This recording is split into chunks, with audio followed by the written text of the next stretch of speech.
नमस्कार दोस्तों, एक बार फिर स्वागत है सभी प्रतियोगी छात्र छात्राओं का अपने यूट्यूब चैनल आई के हिंदी टारगेट में। चलिए आज प्रश्न खंड 46 लेकर प्रस्तुत हुई, जिसमें 20 प्रश्नों की श्रृंखला लगातार आपको मिल रही है। तो चलिए बिना किसी देरी के हम प्रश्नों पर चलते हैं, फिर आपको 20 प्रश्न देंगे, कमेंट बॉक्स में लिखकर आप उसको जवाब दीजिए। पहला प्रश्न है, निराला की अधिकांश कविताओं की पृष्ठभूमि में राष्ट्रीयता का रंग विद्यमान मिलेगा, यह कथन किसका है? तो यह कथन सही जवाब आपका है भागीरथ मिश्र का है। किसका है? भागीरथ मिश्र का है कि निराला की अधिकांश कविताओं में पृष्ठभूमि में राष्ट्रीयता का रंग विद्यमान मिलेगा। भागीरथ मिश्र सही जवाब है। अगर आप नए हैं चैनल पे, चैनल को सब्सक्राइब अवश्य कर ले और लाइक तो आप बिल्कुल ज़रूर कर दीजिए। आपको वीडियो देखते ही आप लाइक अवश्य कर दें, क्योंकि संख्या ज़्यादा देखने की है लेकिन लाइक की नहीं है, तो आप लाइक अवश्य कर दें और दोस्तों में शेयर भी करते नहीं। कामायनी में कौन सा पात्र नहीं है? तो कामायनी में एक पात्र नहीं है, पुरुरुआ। ये पात्र कामायनी के नहीं, बाकी ये इड़ा, श्रद्धा, मनु, ये सब कामायनी के पात्र हैं। आगे कामायनी में किस दर्शन की पारिभाषिक शब्दावली प्रयुक्त है? किस दर्शन की पारिभाषिक शब्दावली प्रयुक्त है? प्रत्याभिज्ञान दर्शन। प्रत्याभिज्ञान दर्शन इसमें प्रयुक्त है। पंत की कौन सी रचना अरविंद दर्शन से प्रभावित है? तो सही जवाब है स्वर्ण किरण। ये अरविंद दर्शन से प्रभावित रचनाएं हैं। आगे है, चीनी आक्रमण 1962 के समय दिनकर ने कौन सी कृत लिखी? तो कौन सी कृत लिखी है? परशुराम की प्रतीक्षा। कौन सी? परशुराम की प्रतीक्षा सही जवाब है। इनमें से कौन सी कविता पंत की नहीं है? तो सही जवाब आपका है तोड़ती पत्थर, ये निराला की है, बाकी सभी रचनाएं पंत की हैं। आगे है, पंत की प्रगतिवादी कविता इनमें से कौन सी है? कौन सी है? तो ताज इनकी प्रगतिवादी रचना है, बाकी सब तो इनकी रचनाएं हैं। बापू, नौका विहार, परिवर्तन, सब रचनाएं पंत की, लेकिन ये प्रगतिवादी रचनाएं पंत की। पंत 4 प्रकार के लिखे, आप जान सकते हैं, प्रगतिवादी, छायावादी, अंतश्चेतनावादी और नवमानवतावादी लिखे हुए हैं। आगे है, प्रकृति का सुकुमार किसे कहा जाता है? बार बार प्रश्न पूछा जाता है और ये सही जवाब है सुमित्रानंदन पंत का है प्रकृति का सुकुमार। सुकुमार या राजकुमार कुछ भी आए तो आप पंत को ही लगाइएगा। अगला प्रश्न है, हालावादी कवि के रूप में प्रसिद्ध है। हालावादी के रूप में प्रसिद्ध है, बच्चन यहाँ लिखा है, तो हरिवंश राय बच्चन, पूरा नाम है हरिवंश राय बच्चन। ठीक है। अभी तो मुकुट बधा था, माथ हुए कल ही हल्दी के हाथ, ये पंक्तियां किस कवि की है? तो ये पंक्तियां जो है सुमित्रानंदन पंत की पंक्तियां हैं। आपके इतने प्रश्न हो गए, फिर चलते हैं अगले प्रश्न पर। अगला प्रश्न है, गोरखनाथ का समय राहुल सांकृत्यायन के अनुसार क्या माना गया है? तो क्या है? तो सही जवाब है 900 ईस्वी से 1000 तक गोरखनाथ का समय सांकृत्यायन के अनुसार। सही जवाब। गोरखवाणी के संपादक कौन है? तो सही जवाब है गोरखवाणी पीताम्बर दत्त बर्थवाल। पीताम्बर दत्त बर्थवाल गोरखवाणी के संपादक। आगे है, नाथ संप्रदाय नामक पुस्तक के रचयिता। तो नाथ संप्रदाय पुस्तक के रचयिता आपके हजारी प्रसाद द्विवेदी। जितने भी नाम दिया गया है, नाथ संप्रदाय, अवधूत मत, योग मत, ये सब नाम जो दिया गया सब हजारी के द्वारा दिया गया है। अगर नाथ के बारे में पूछा जाता है तो आप हजारी को प्राथमिकता देंगे। कबीर के काव्य में उपलब्ध कुंडलियां, योग और पारिभाषिक शब्दावली पर किसका प्रभाव है? तो सही जवाब है नाथ संप्रदाय का। किसका प्रभाव है? नाथ संप्रदाय का प्रभाव मिलता है। आचार्य हजारी प्रसाद द्विवेदी के अनुसार नाथ संप्रदाय में इनमें से कौन सा तत्व पर बल दिया गया है? तो कौन सा तत्व पर बल दिया गया? इन सभी पर।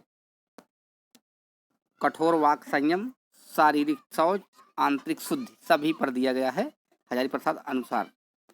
इनमें से कौन पहले सिद्ध बाद में नाथपंथी हो गया था? तो इसमें सही जवाब है जालंधर। जबकि इसमें 2 जवाब, जबकि गोरखनाथ भी थे, ये भी पहले बौद्ध में थे, सिद्ध में थे, फिर बाद में हो गए हैं। इसमें दोनों ऑप्शन आपके क्या हैं? सही हैं।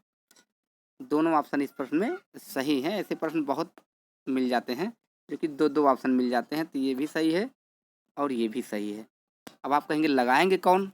ठीक है, तो दोनों है, आप कोई भी लगाइए, ये सीधे सीधे आपका या तो यफ हो जाएगा या तो दोनों को मिलेगा। इस पर वो आप समझ लीजिए, इसको ना मान चलिए, जिसमें 2 ऑप्शन है वो आपका नंबर कट जाएगा। तो ऐसे प्रश्नों को जरूर 1-2 रख दिया जाता है, ठीक है। जबकि आप जानते हैं सिद्धनाथ में दोनों गिने जाते हैं, चरपटनाथ, जलंधरनाथ, गोरखनाथ, नागार्जुन, 4 लोग आते हैं, दोनों में आते हैं। आगे है नाथों की संख्या कितनी मानी गई है? तो नाथों की संख्या 9 मानी गई है। कितनी मानी गई है? नाथों की संख्या 9। आगे है गोरखनाथ अपने गुरु के सबसे पहले महान धर्म नेता थे। उनकी उनकी संगठन शक्तिपूर्ण अपूर्व थी। यह कथन किस आलोचक की है? तो सही जवाब होगा हजारी प्रसाद द्विवेदी। किसका है? हजारी प्रसाद द्विवेदी का ये कथन है।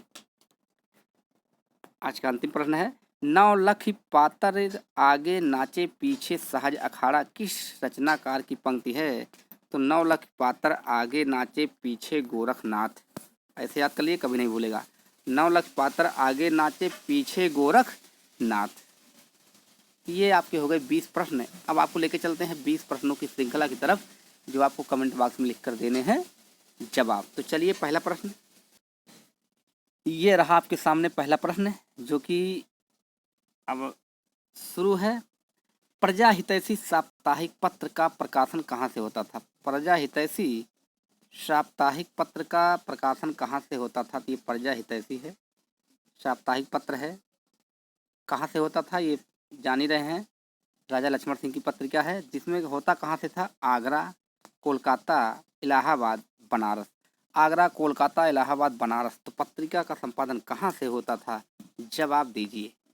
दूसरा है, हिंदी वीर काव्य के रचयिता कौन है?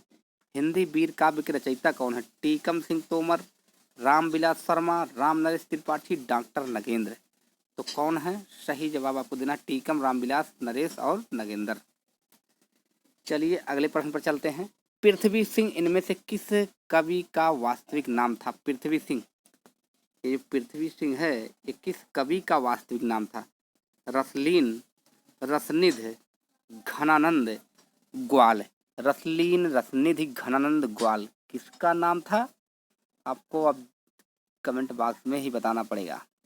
आगे आप लोग अगर तैयारी कर रहे हैं टीजीटी पीजीटी हिंदी से, तो आप बिल्कुल चैनल से जुड़े रहिए। आपको 20 प्रश्न प्रत्येक दिन मिलते रहेंगे। किसी कारणवश एक आध दिन छूट जाता है, नहीं तो प्रत्येक दिन आपको 20 प्रश्नों की श्रृंखला लगातार दी जा रही है।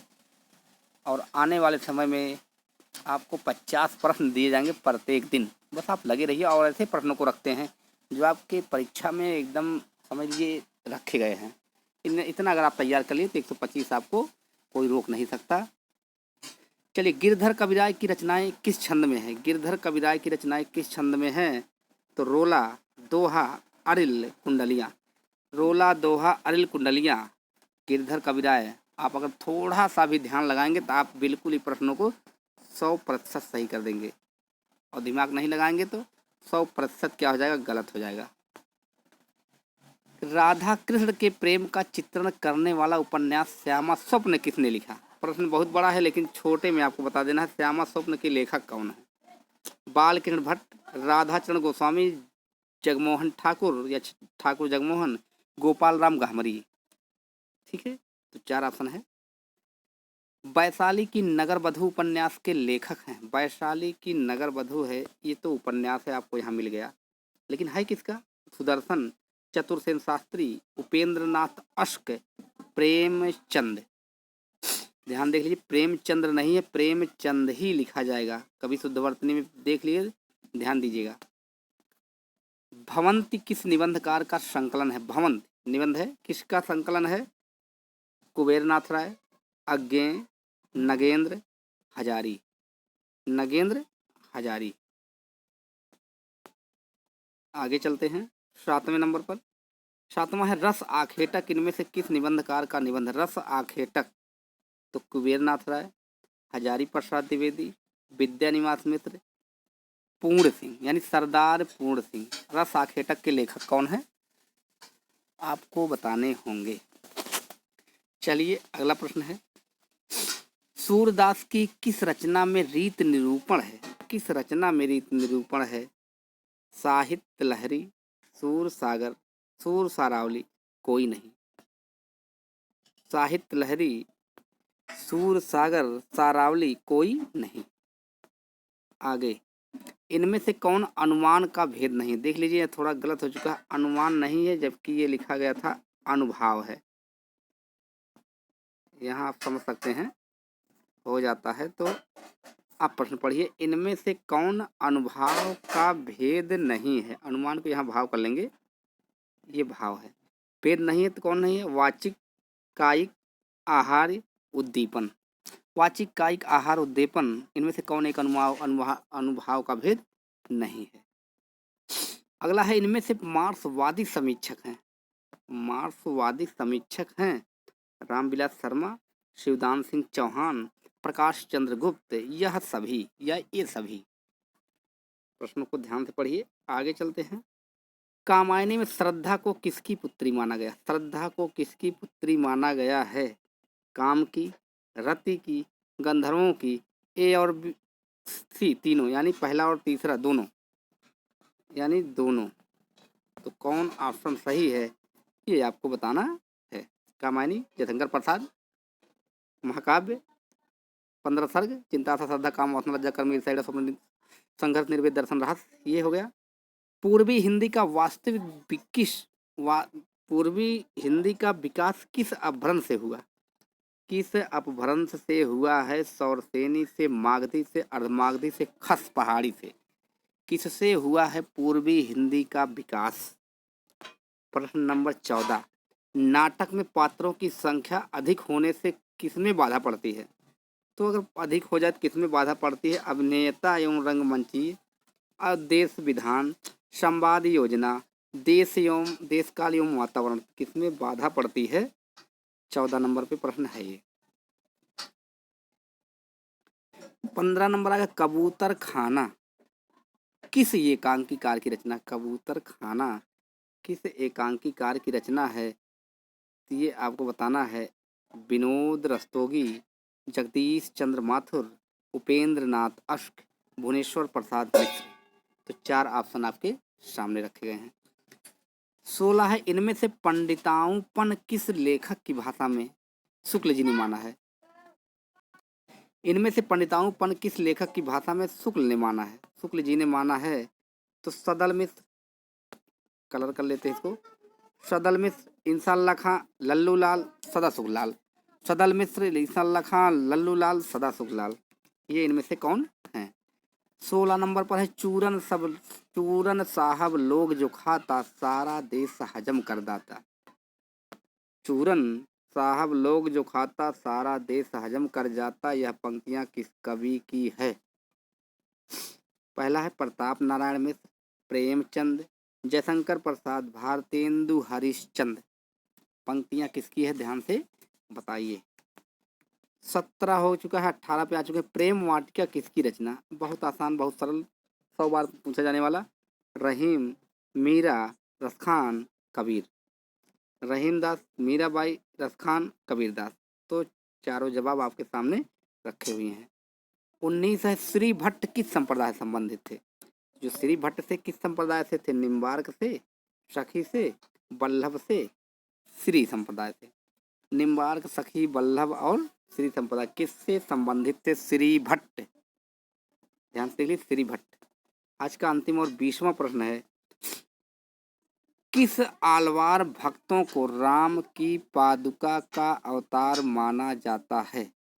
वैसे भक्त होने चाहिए, किस आलवार भक्त को राम की पादुका का अवतार माना जाता है?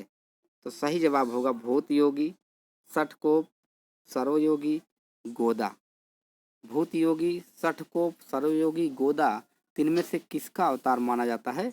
ये 20 प्रश्न आपके हो चुके हैं। आप लोग कमेंट में लिख रहे थे कि सर जी पहले जैसे अपने नोट से प्रश्न बनाते थे, हम उसी तरह से आपके कहने पर इस तरह से नोट्स में से प्रश्न बना रहे हैं, क्योंकि ऐसे प्रश्नों को आपको देखने में भी अच्छा लगता है और इसको आप बड़े चाव से, ध्यान से इसको करते भी हैं।